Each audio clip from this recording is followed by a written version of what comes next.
Greg's objectives today are to remind us of the value in the Competent Leadership Program, which I spoke about just before the break, and to leave the guests with a view beyond just coming here to make speeches. Length of the speech is 5 to 7 minutes. The title is Meetings, Heaven or Hell? Please welcome Greg Gudorf.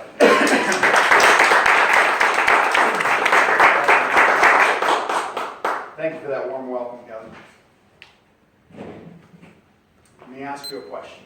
How many of you have been in a meeting, not a Toastmasters meeting, but a business meeting, where you've said, "Wow, I'm in heaven"? Or did you perhaps, and be honest, say, "This meeting is hell. I've got so many other things I could be doing"? If that was your thought, I hope you didn't say it aloud. Mr. Toastmaster, fellow Toastmasters and guests, I truly believe Toastmasters is the secret to making meetings heavenly. Can I get an amen? Amen!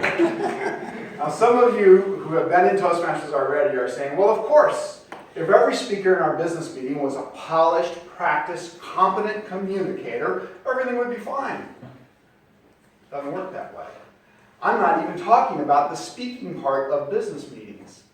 Instead, I'm focused on the competent leadership track within Toastmasters and how the skills from the competent leadership track can make heavenly meetings. Let me review with you a few things. On the board here are topics, subjects, skills from the Competent Leadership Manual. The first three: critical thinking, listening, feedback.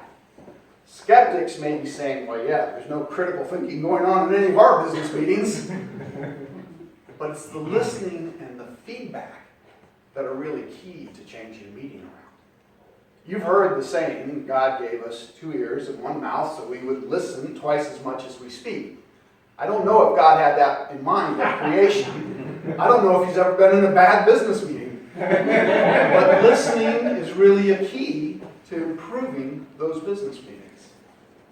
Maybe your business meeting needs an ah counter, a grammarian, or my favorite, an evaluator, the feedback part. I like a meeting where there's somebody who takes the role of recapping what was happening during the meeting, including the action items, before anyone else leaves the meeting. Now, if your company's not ready for this officially, try practicing it on your own. No one will laugh. You will, though, walk out of those meetings knowing exactly how many ahs and ums which person said. And that'll give you a little insight as to how you might make a meeting more heavenly. Other skills within the Competent Leadership Program: time management, planning and implementation, organization, delegation, facilitation. These skills are the heart of the Toastmasters role. And every meeting needs a Toastmaster. We have Kevin serving for a Toastmaster today. I'll argue that your business meetings need a Toastmaster, even if in an unofficial capacity. Now, the definition of a Toastmaster, or the role of a Toastmaster, from our What to Do When, the Toastmaster manual, is to ensure a well-run meeting. I like that it used the word of the day, act as a congenial host, and smooth the transition between meeting participants. This is the role of a Toastmaster. When I was growing up, for me, the consummate Toastmaster was Johnny Carson of The Tonight Show. If you don't recognize Johnny's name, you may actually be a lot older than you look.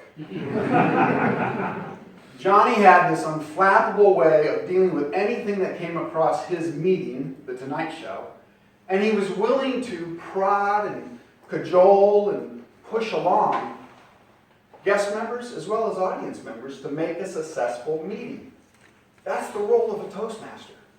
You can practice that here at Toastmasters and then take it into your meetings and move them from a hellish thing to a heavenly thing.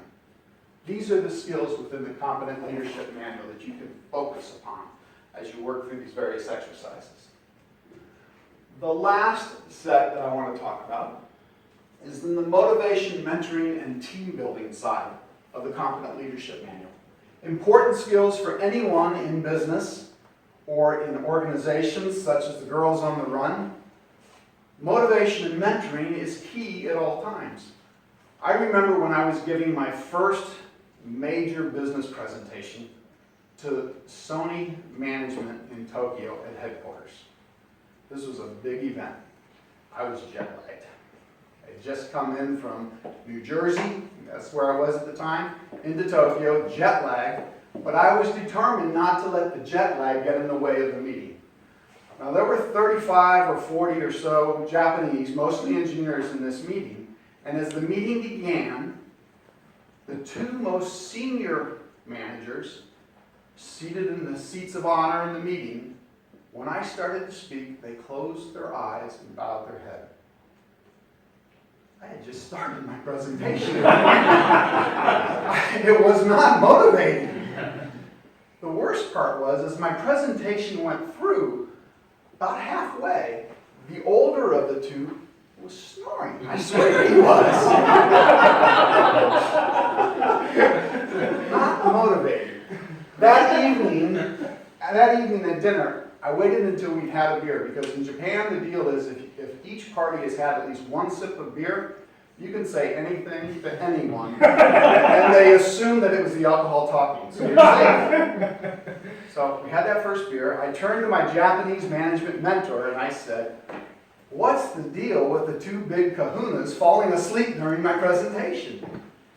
He said, Greg-san, Japanese tradition. By closing their eyes, they're showing you that they're listening to your every word. And they're also preventing their face from showing their reactions, so that the discussion is just about your topic. I thought about it. All right.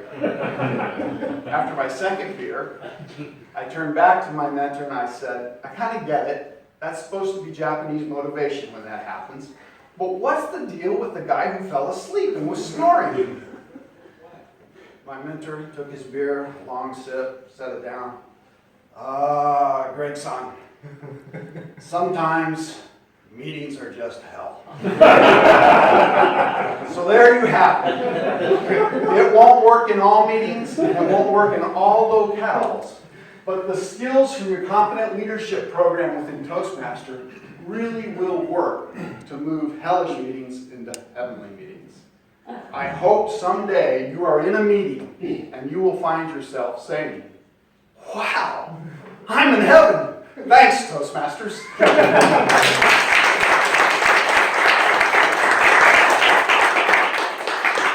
Thank you, Greg.